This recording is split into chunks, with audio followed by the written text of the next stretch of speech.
Hello guys, how are you? Hope you all are doing well. Today I am back with one of the most interesting video. In this video tutorial guys, I am going to show you, recently I have installed the Windows 11 latest version 25H2 in my laptop. So after installing 25H2, I am facing the boot issue. So when I am booting my Windows 11 laptop, so at that time it will taking the lots of time. If you are also facing the same type of problem, you can try this easy and simple method. I am going to show you 3 to 4 method to fix this problem. So let's get started one by one. First you need to disable the all startup apps. To do this guys, hold Ctrl key, Shift key and then press escape button from your keyboard like this.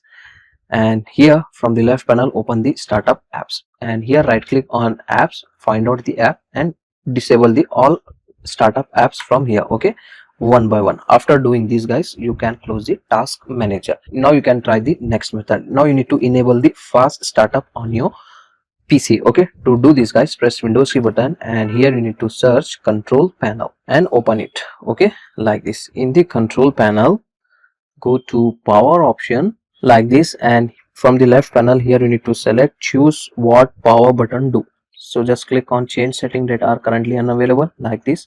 You need to just check turn on fast startup and then click on save changes. That's it. Now you can try the next method.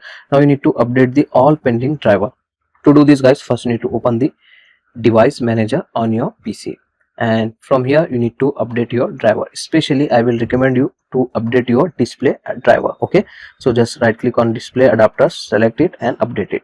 So you can also update the all pending driver from your Windows update as well. Go to your Windows settings, go to Windows update.